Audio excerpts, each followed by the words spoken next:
السلام علیکم۔ سرد راتوں کی اس ہارر ایپیسوڈ میں آپ سب کو خوش آمدید۔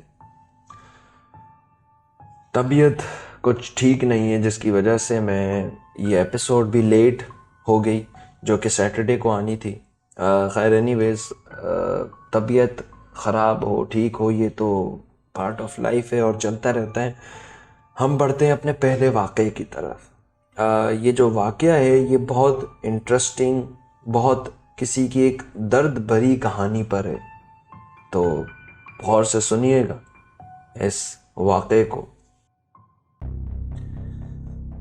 ہم پر ایک ایسا وقت آیا جو بہت بھیانک تھا۔ ہمیں اپنے گھر میں ایک کالا سایہ نظر آتا تھا جو رات کے وقت ہمارے سامنے سے گزر جاتا تھا۔ وہ کالا سایہ چھت تک لمبا تھا اور اس سائے سے پوری چھت کور ہو جاتی تھی۔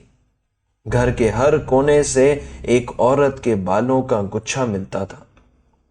ہمارے گھر میں خوف کا عالم تھا، اور یہ سب کچھ یہاں تک نہیں رکا، بلکہ روزانہ صبح میرے والدین کے بستر کے نیچے بہت سارے مرے ہوئے کوے پڑے ہوتے تھے۔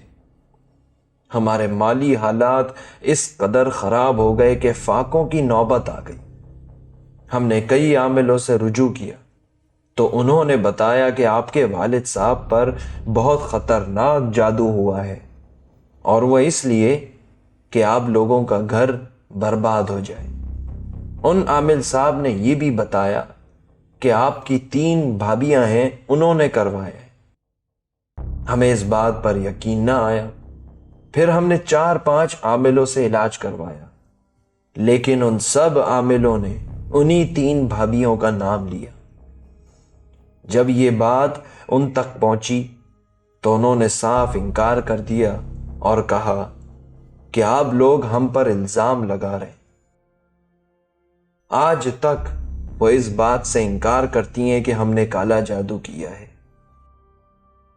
میری والدہ چھوٹی چھوٹی باتوں پر مجھے کمرے میں بند کر کے میری کمر پر بیٹھ کر ظالموں کی طرح مارتی تھی، بیلٹ سے، بیلن سے، ہاتھوں سے، اور اتنا مارتی کہ انہیں ذرا برابر رحم نہ آتا۔ میں چیختی روتی کہ مجھے چھوڑ دو، لیکن وہ نہ رکتی۔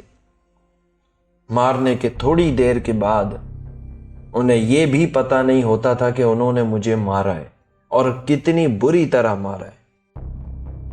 ایک دن بھائی کی اسکول کی کاپی کہیں گم ہو گئی تو انہوں نے بھائی کو اتنی بے رحمی سے مارا کہ ان کے ہاتھ جلائے، اور اتنا مارا کہ سر پھٹ گیا، جسم خونم خون ہو گیا، اور بہت مارنے کے بعد وہ کاپی اپنے آپ مل گئی۔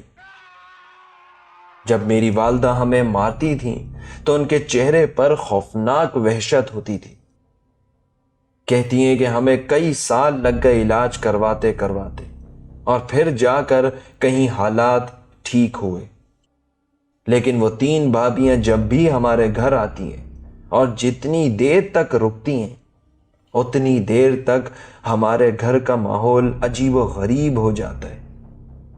ایسا لگتا ہے کہ خوف کے سائے منڈلا رہے ہیں۔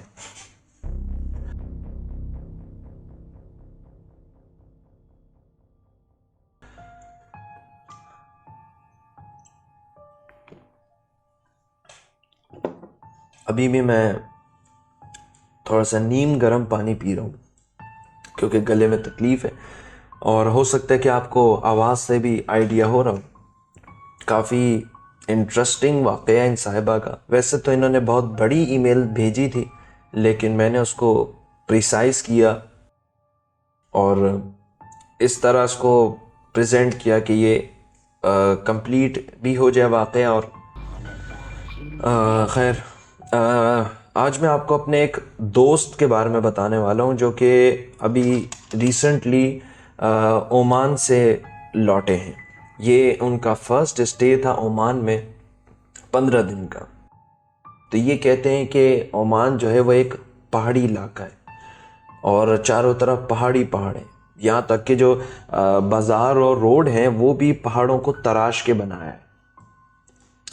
تو یہ کہتے ہیں کہ جب میں جس گھر میں ٹھہرا ہوا تھا، میرا کمرہ جو ہے وہ پیچھے کی سائڈ تھا، اور پیچھے کی سائڈ جو کھڑکی سے باہر اونچے اونچے پہاڑ تھے۔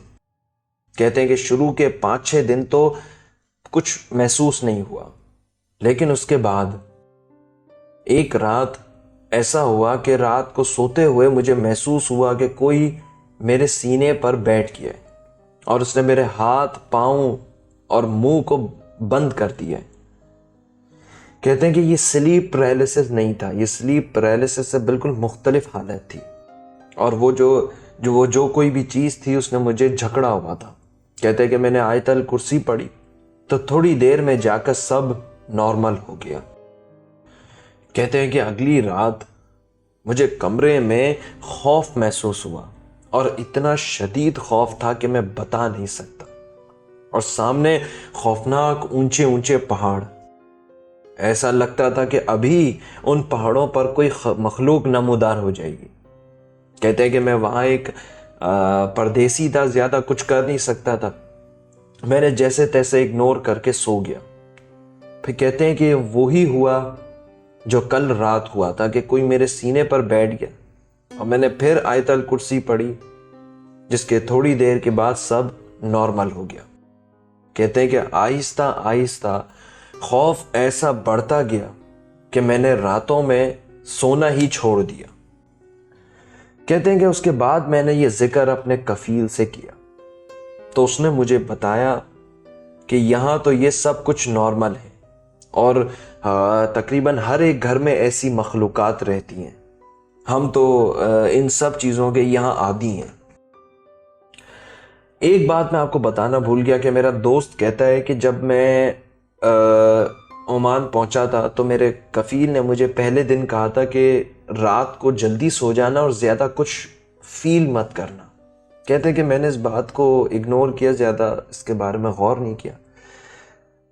کہتے ہیں کہ ہمارے لیے تو یہ سب کچھ برداشت کرنا کوئی آسان بات نہیں، لیکن وہاں کے لوگوں کے لیے یہ عام سی بات ہے۔ بلکہ کہتے ہیں کہ عمان کا ایک شہر ہے جس کو جنوں کی وادی کہا جاتا ہے، مجھے اس کا نام یاد نہیں آ رہا، بلکہ میں بھی آپ کو گوگل پہ چیک کر کے بتاتا ہوں۔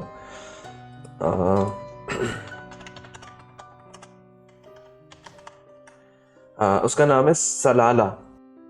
سلالہ ایک ایسا شہر ہے جو کہ اپنے نیچر کی وجہ سے تو بہت خوبصورت ہے، لیکن اتنا ہی ہانٹڈ ہے۔ کہتے ہیں کہ وہاں تو اس جگہ سے زیادہ خوفناک واقعات ہوتے ہیں۔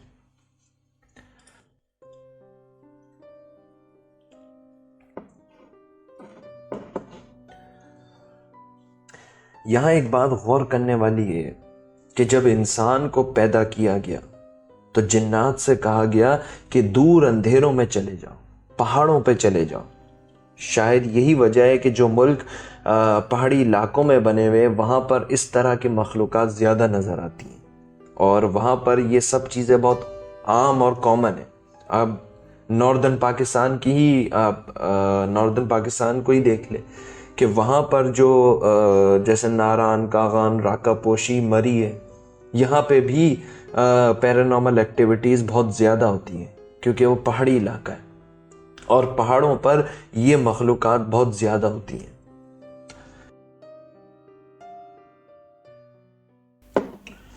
امید کرتا ہوں کہ اس سرد رات میں آپ کو آج کی یہ چھوٹی سی ایپیسوڈ پسند آئی ہوگی۔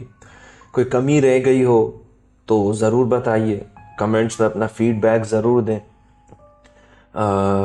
میں کوشش کروں گا کہ جو نیکسٹ ایپیسوڈ ہے وہ جلدی آ جائے۔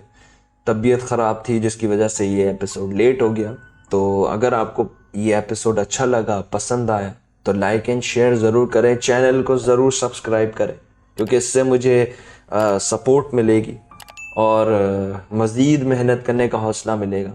اور اگر آپ اپنے واقعات بھی شیئر کرنا چاہتے تو اسکرین پر ہماری ای میل آپ کو نظر آ رہی ہوگی، اور ڈسکرپشن میں بھی ہماری ای میل ہے، وہاں سے آپ کاپی کر کے ای میل پر اپنے واقعات ہم سے شیئر کر سکتے ہیں۔ وہ آئندہ آنے والی سٹوریز میں، آئندہ آنے والی ایپیسوڈز میں آپ کے ساتھ شیئر کروں گا۔ اپنا خیال رکھیے گا، دعاؤں میں ضرور یاد رکھیے گا۔ ملتے ہیں آپ سے اگلی ایپیسوڈ میں. خدا حافظ.